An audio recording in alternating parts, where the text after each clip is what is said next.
Hello friends, तो कैसे हैं आप सब। आज हम डिस्कस करेंगे इस्क्रो अकाउंट के बारे में। वैसे हमने अपनी पिछली वीडियो भी इस्क्रो अकाउंट के ऊपर ही एंड की थी, उसका मीनिंग हमने जाना था और हमने जाना था कि किस तरीके से आप अकाउंट खुलवा सकते हैं इंडिया के अंदर इस्क्रो अकाउंट। तो सबसे पहले आप क्या करेंगे, रिसर्च करेंगे, चूज़ करेंगे एक बैंक को, उसके बाद आप कॉन्टेक्ट करेंगे उस बैंक के साथ, देन आप प्रिपेयर करेंगे सारी नेसेसरी डॉक्यूमेंटेशन, उनको सबमिट करवाएंगे। फिर आप डिस्कस करेंगे सारी टर्म्स एंड कंडीशन क्या क्या रहेंगी। उसके बाद आप डिपॉजिट कर देंगे फंड इस्क्रो अकाउंट के अंदर। उसके बाद आप क्या करेंगे, मॉनिटर करेंगे सारी ट्रांजैक्शन को कि वो सही तरीके से कंप्लीट हुई है नहीं हुई है, वो सारी ट्रांजैक्शन आप देखेंगे। उसके बाद आप क्लोज कर देंगे इस्क्रो अकाउंट आफ्टर कंप्लीशन, कंप्लीट होने के बाद।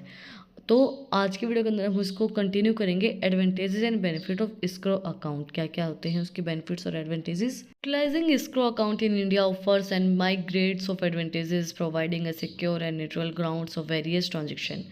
Risk mitigation. Escrow account act as a neutral third party. Mitigation risk associated with the transaction by securely holding funds until all contextual conditions are met. देखो simple सी बात है। हम अगर देखो, वैसे तो किसी के ऊपर विश्वास होता ही नहीं है, लेकिन अगर हम किसी पर विश्वास करते हैं तो वो बैंक है। कि अब बैंक ही आपकी थर्ड पार्टी है, बैंक से आप सारे ट्रांजेक्शन्स कर रहे हो, तो आपका रिस्क मिटिगेशन होगा। मतलब रिस्क आपको नहीं रहेगा, रिस्क आपको कम रहेगा, बिल्कुल लेस ही रहेगा। कि आपकी जो ट्रांजेक्शन्स हैं वो बिल्कुल सही तरीके से होंगी, सिक्योरली होंगी। जब तक आपका कॉन्ट्रैक्ट नहीं हो जाता है, कॉन्ट्रेक्चुअल कंडीशंस आपकी पूरी नहीं हो जाती हैं, तब तक आपको कोई दिक्कत नहीं होनी चाहिए। वो सब चीज़ें आपकी हैंडल करता है इस्क्रो अकाउंट, सारी चीज़ों को ध्यान रखता है कि किस तरीके से सारे काम होंगे। पता है, मैं ना एक चीज़ को बहुत दिन से इग्नोर कर रही हूँ। बहुत दिन से मतलब ये लगा लो एक हफ्ते से ज़्यादा ही हो गया है टाइम। मैं कई बार आप लोगों से डिस्कस करने की सोचती हूँ, कई बार नहीं हो पाता है मुझसे।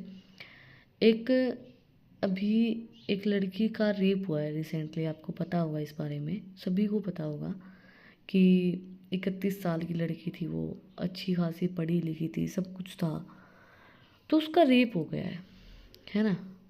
अब बहुत से लोग वीडियोस बना रहे हैं कि भाई उसको हमें इंसाफ चाहिए, इंसाफ चाहिए, इंसाफ चाहिए।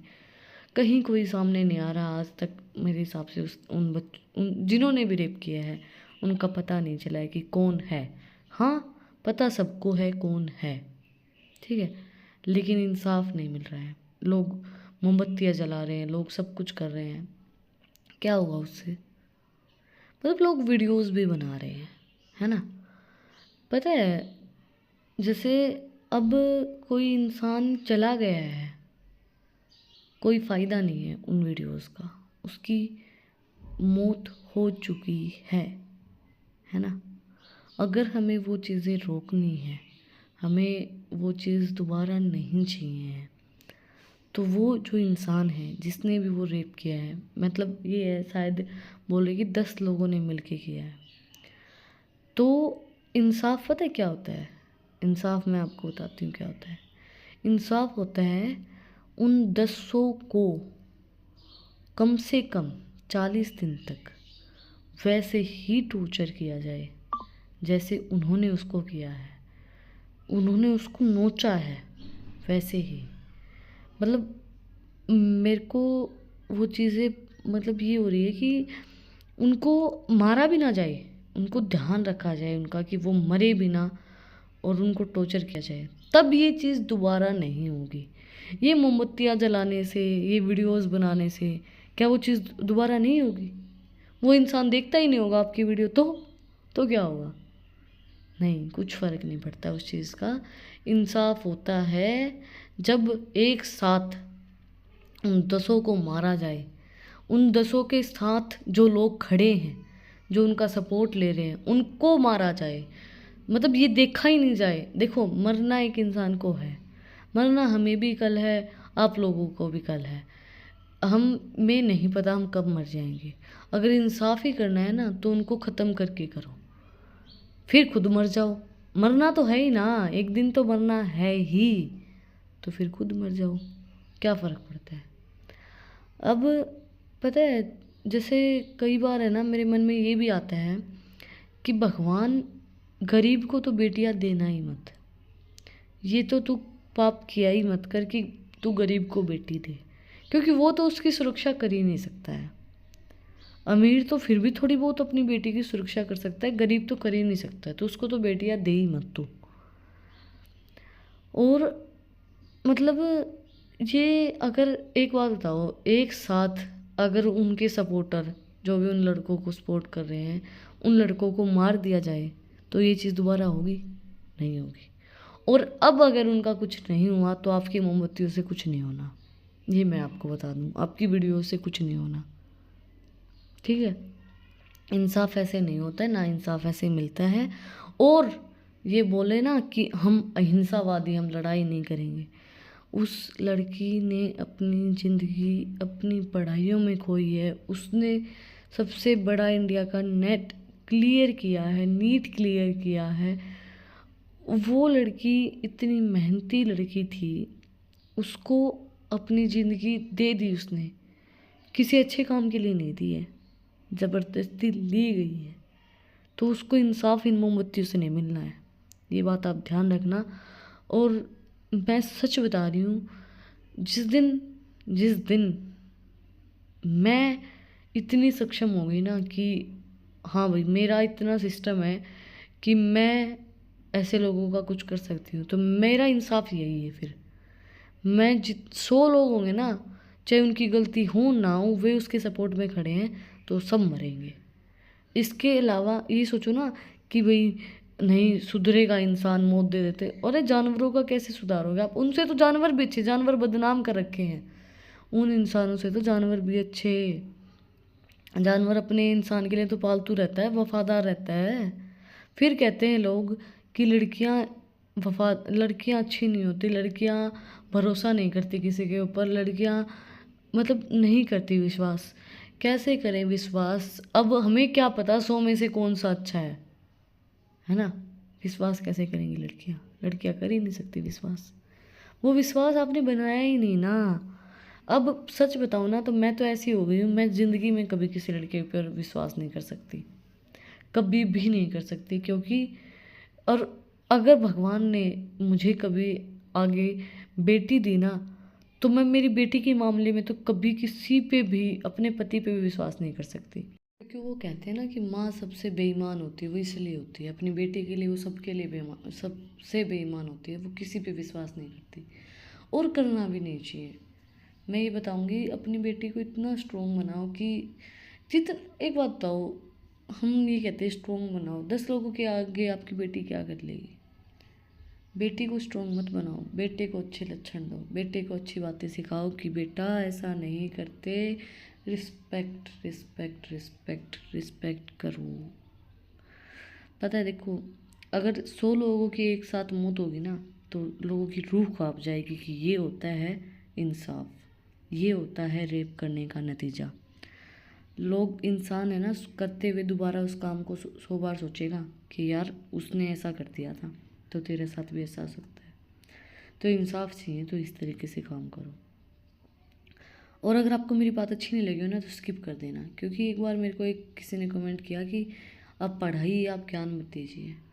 भाई शिक्षक का एक यही काम नहीं होता है कि वो आपको सिर्फ पढ़ाए, उसका काम ये भी होता है कि वो आपको अच्छी शिक्षा के साथ अच्छी सामाजिक ज्ञान भी दे कि आपको किस तरीके से समाज में रहना चाहिए।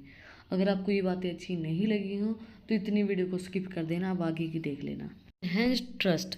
Building trust is a permanent in any transaction. Escrow accounts provide a secure platform that instills confidence among parties, ensuring that each fulfills their obligation. Trust को बिल्ड करता है और ये चीज़ बताता है कि भाई आपको कोई भी काम करने में अड़चन नहीं आएगी। ऑब्लिगेशन का मतलब होता है अड़चन, रुकावट, कोई भी रुकावट नहीं आएगी, क्योंकि एक ट्रस्ट बनता है आपका कि भाई बैंक है, सिक्योर चीज़ें हैं, सारी ट्रांजेक्शन हमारी सिक्योरली हो रही हैं, तो आप सेफ फील करके कोई भी आपको अड़चन नहीं आती है। Then secure real estate transaction. In real estate escrow account services in India secure earnest monies guaranteeing a fair exchange of funds upon meeting all legal and procedural conditions. उसके बाद सिक्योर करता है सारी रियल एस्टेट ट्रांजेक्शन्स जो आपकी होती है, real estate transaction जो मतलब रियल एस्टेट का बिज़नेस नहीं करते हैं, ज़मीनों का लेन देन या रियल एस्टेट वो जो बिज़नेस होता है, उनको सिक्योर करता है, गारंटी प्रोवाइड करवाता है कि आपकी जो पैसा है वो कहीं नहीं जाएगा और सारी जो प्रोसीजर वो लीगली होगी। सारी प्रोसीजर होने के बाद, सारी कंडीशन फुलफिल होने के बाद आपको पैसा मिल जाएगा। सारी सिक्योरिटीज़ आपको प्रोवाइड करवाता है। Then efficient management, M&A transparency, business engage in merger and acquisition, benefits from escrow accounts by managing payments and safeguarding against potential cost closure liabilities। Secure करता है, एफिशिएंट वे में आपको प्रोवाइड करवाता है merger and acquisitions. Merger और acquisition का मतलब क्या होगा कि आप कोई भी काम कर रहे हैं तो उसके अंदर चीज़ों को मैनेज करना और उनको सेफ गार्ड प्रोवाइड करवाना कि आपका पैसा कहीं नहीं जाएगा। जो भी पोटेंशियल क्लोजर लाइबिलिटीज़ हैं वो आपकी पूरी होंगी। जो लाइबिलिटीज़ हैं उनके अगेंस्ट में आपको पूरा सेफ गार्ड प्रोवाइड करवाना, उनको मैनेज करना, ये बेनिफिट आपको प्रोवाइड करवाता है। Then transparent online transactions, escrow accounts in India foster transparency in online transaction, holding funds until buyers refers satisfier goods or services, minimizing the risk of fraud। ये जो transaction होते हैं वो बिल्कुल ट्रांसपेरेंट होते हैं, सारी ट्रांजेक्शन्स ऑनलाइन करवाई जाती है, इसलिए आपको रिस्क और फ्रॉड से बचाया जा सकता है with the help of escrow account. ये उनको बेनिफिट प्रोवाइड करवाता है। Project fund management in construction project, escrow accounts in India ensure that the efficiency use of funds by releasing payments to contractor online upon the successful completion of predefined milestones। Project fund को manage करने में help करता है। India के अंदर कोई भी project के अंदर आप काम कर रहे हैं, रिलीज़ कर रहे हैं, कोई भी कॉन्ट्रैक्टर है, तो सारे फंड को मैनेज करने के लिए escrow अकाउंट आपके लिए बेनिफिशियल है, अच्छा रहेगा। Intellectuality property protection, escrow accounts ensure intellectual property providing continuously and protection in the technology related transaction। Ensure करता है इंटेलेक्चुअल प्रॉपर्टी प्रोटेक्शंस को। escrow अकाउंट एक सिक्योर इंटेलेक्चुअल प्रॉपर्टी आपको प्रोवाइड करवाता है, प्रोटेक्शन प्रोवाइड करवाता है टेक्नोलॉजी के अंदर रिलेटेड ट्रांजेक्शन्स के अंदर। सिंपल सी बात है, escrow अकाउंट आपको हर एक चीज़ के अंदर बेनिफिट प्रोवाइड करवाता है, एक ट्रांसपेरेंसी, सिक्योरिटी, हर एक चीज़, एडहेरेंस टू रेगुलेटरी गाइडलाइंस, सारी चीज़ें लीगली होती, ट्रांसपेरेंट होती हैं। Operating escrow account under RBI guidelines creator guarantee transparency legal and complex transaction in adherence to banking regulations। No banking leading services providers or non-banking financial corporations may use a third party pass through accounts। एक RBI की guidelines के accordingly सारे काम किए जाते हैं, guarantee आपको provide करवाई जाती है, सारी चीज़ें ट्रांसपेरेंट होती है, लीगली सारे काम किए जाते हैं। और बैंकिंग रेगुलेशन RBI के अकॉर्डिंगली होते हैं, रिजर्व बैंक ऑफ इंडिया के अकॉर्डिंगली होते हैं। नॉन बैंकिंग अगर कोई भी सर्विसेज हैं, नॉन बैंकिंग फाइनेंशियल कॉरपोरेशन है, तो वो भी यूज़ कर सकते हैं थर्ड पार्टी को उन अकाउंट से पास थ्रू होने के लिए। भाई वो बैंक के रिलेटेड नहीं है और नॉन बैंकिंग कोई भी सर्विसेज हैं या फिर नॉन बैंकिंग फाइनेंशियल कॉरपोरेशंस हैं, वो भी यूज़ कर सकते हैं थर्ड पार्टीज़ को पास थ्रू दिस अकाउंट्स, उन अकाउंट से पास थ्रू होने के लिए। तो ये सारी चीज़ें गाइडलाइंस जो वो हमें RBI प्रोवाइड करवाता है, उसके अकॉर्डिंगली सारे काम किए जाते हैं। के साथ आपका escrow अकाउंट का जो टॉपिक है वो कंप्लीट हो गया है। अगर आपको आज की वीडियो पसंद आई तो प्लीज़ सब्सक्राइब के बटन पे एक मुक्का मार देना और बेल आइकन प्रेस कर देना, ताकि जो सबसे पहली अपडेट है वो आप लोगों के पास आए। और अगर आप ये सब नहीं करते हैं तो भी मुझे कोई दिक्कत नहीं होगी, आप सिर्फ जो मैंने बात की उस पर ध्यान रखना, उस पर अमल करना, और मुझे कुछ नहीं चाहिए आप लोगों से। अगर आपको इन टॉपिक्स की PDF चाहिए तो टेलीग्राम चैनल पे आप जा सकते हैं, उसका लिंक भी डिस्क्रिप्शन में है। और अगर आपको अच्छी अच्छी रील्स देखनी है तो इंस्टाग्राम चैनल का लिंक भी डिस्क्रिप्शन में है, वहाँ पे जाके आप मुझे फॉलो कर सकते हैं। फिर मिलते हैं एक नई वीडियो के साथ, एक नए टॉपिक के साथ। Like share and subscribe. Thank you for watching my video and enjoy your life.